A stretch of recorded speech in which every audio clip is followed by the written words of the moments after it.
बोहरा समाज के 52वें और 53वें धर्मगुरु के जन्म उत्सव के उपलक्ष्य में दाऊदी बोहरा समाज द्वारा बड़े धर्मगुरु अली कदर मोहम्मद बुरहानुद्दीन और उनके सपुत्र अली कदर मोहम्मद सैफुद्दीन की वर्षगांठ पर बोहरा मस्जिद में कई आयोजन किए गए। बड़वानी नगर में हर्षोल्लास के साथ चल समारोह नगर के प्रमुख मार्ग से निकाला गया।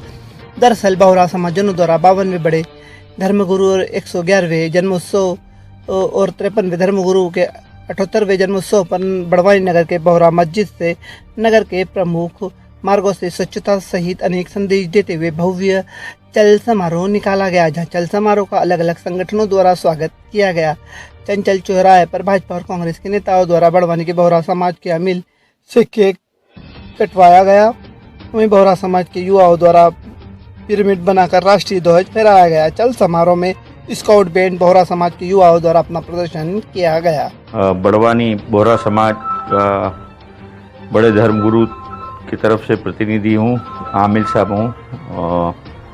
यहाँ पर आज हमारे समाज जन सब आज हमारे जो बड़े धर्मगुरु हैं 52वें दाई और सैयदना मोहम्मद बुरहानुद्दीन और उनके सुपुत्र 53वें दाई सैयदना अली कदर मोहम्मद सैफुद्दीन तवल शरीफ अलैहिद्दीन उनकी वर्षगांठ है, जन्म तिथि है। तो उनके पावन पर्व पर हम यहाँ पर वो खुशी का इजहार करने के लिए ये खुशी जुलूस निकाल रहे हैं।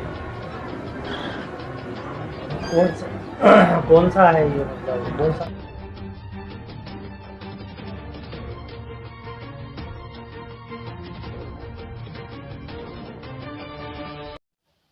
बड़वानी पुलिस के द्वारा झारखंड से शीतल चौबे को किया गिरफ्तार। बड़वानी थाने पर 420 में शीतल चौबे के खिलाफ है मामला दर्ज। दरअसल बड़वानी के निवासी विवेक यादव ने शिकायत की थी कि शीतल चौबे द्वारा ठेकेदार संबंधित कार्य में मुझसे 74 लाख रुपए की धोखाधड़ी की थी। उक्त मामले को पुलिस ने संज्ञान में लेकर धारा 420 में शीतल चौबे के विरुद्ध मामला दर्ज किया गया था। आरोपी शीतल चौबे को गिरफ्तार करने न्यायालय भेजा गया है। बड़वानी कोतवाली धारा 420 एवं अन्य धाराओं में शीतल चौबे के खिलाफ हुआ है मामला दर्ज। झारखंड से की है शीतल चौबे की गिरफ्तारी। आरोपी शीतल चौबे ने प्लानिंग के तहत 420 की थी सर विवेक यादव के साथ। वहीं रुपये मांगने पर रुपये लौटा नहीं रहा था और 420 कर धमका रहा था।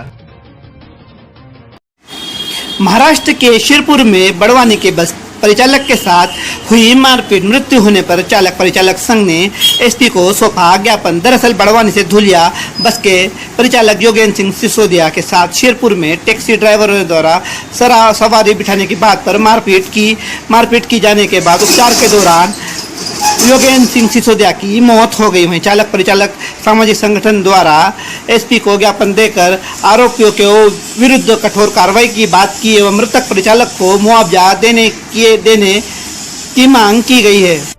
वहीं योगेंद्र सिंह सिसोदिया बड़वानी से धुलिया बस के परिचालक थे। महाराष्ट्र के शिरपुर में हमारे परिचालक के साथ जो घटना घटित हुई है उसके संबंध में आवेदन देने के लिए आए थे। क्या घटना हो गई थी? घटना ये हुई थी कि वहाँ जो अवैध टैक्सी चलती है वो टैक्सी के ड्राइवरों ने कंडक्टर को वहाँ सवारी बिठाने के माद पर हमारे कंडक्टर को मारा पीटी की, जिसमें उनको अंदरूनी चोट लगने के कारण उनकी मृत्यु हो गई। क्या कहेंगे जो खुली दादागिरी करी उन लोगों ने? अब उसके लिए हमने आवेदन दिया है एसपी साहब को और कलेक्टर साहब को। अब देखते हैं आगे ये क्या कार्रवाई होती है इस पर, और आगे कार्रवाई के हिसाब से हमने उनके परिवार को मुआवजे की भी मांग की है उसमें कि उनके परिवार को मुआवजा दिया जाए। और दूसरा ये कि उनके परिवार में कोई पालन पोषण करने वाला कोई दूसरा है नहीं, तो इसका ध्यान रखे सरकार, शासन और प्रशासन दोनों से हमने मांग की है कि उनके परिवार को मुआवजा दिया जाए। और आगे ये जो जिले में भी, उधर तो खैर अवैध गाड़ियाँ चलती है, लेकिन जो बड़वानी जिले में भी जो गाड़ियाँ अवैध चलती है उन पे भी सख्त कार्रवाई की जाए, ताकि ये आए दिन जो विवाद बस चालक परिचालक से होते हैं वो ना हो और इसमें की अप्रिय घटना आगे भविष्य में ना हो पाए। जिला मुख्यालय के समीप राजघाट नर्मदा कुकरा में लोग सरदार सरोवर डूब के मुआवजे की राशि और जमीन के बदले जमीन नहीं मिलने से बैकवाटर के बढ़ने पर भी डटे हुए हैं।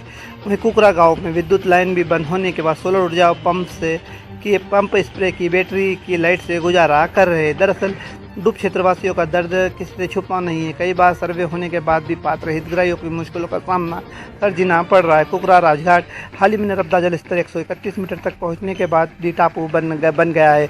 17 परिवारों खतरों के बीच में रह रहे हैं। बिजली नहीं होने पर सांप जंगली जानवरों का खतरा उठाकर जीने को मजबूर है। नर्मदा का जल स्तर अभी भी खतरे के ऊपर बना हुआ है और अब जल स्तर कम होने पर भी कुकरा के विद्युत बंद होने से ग्रामीणों द्वारा छोटी छोटी सोलर पैनलों से खेत में दवाई छिड़कने, स्प्रे पंप की मदद से और कम रोशनी से अपना जीवन यापन कर रहे हैं। वही मुआवजे की मांग को लेकर खतरों के बीच रहना इनकी मजबूरी है।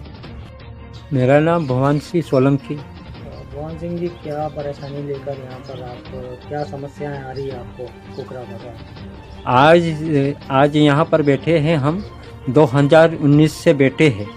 अभी तक मतलब कलेक्टर एसडीएम के आवेदन भी दे चुका हूँ, मुख्यमंत्री को भी दे चुका हूँ। तो अभी तो यहाँ पर ये थे आने जाने बैक वाटर से हमको बड़वानी भी आने जाने बहुत तकलीफ पड़ रही है।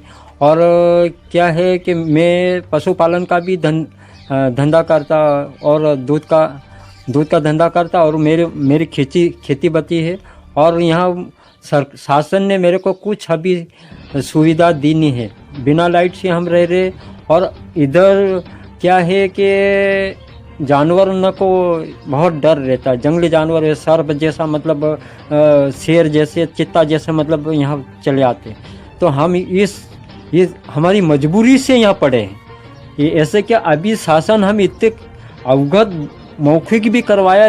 आरपीटीवी न्यूज़ की खबरें पाने के लिए लाल कलर का सब्सक्राइब बटन दबाइए, साथ ही नोटिफिकेशन के लिए बेल आइकॉन दबाइए और साथ ही आरपीटीवी की न्यूज़ की खबरों को लाइक कीजिए, शेयर कीजिए, सब्सक्राइब कीजिए।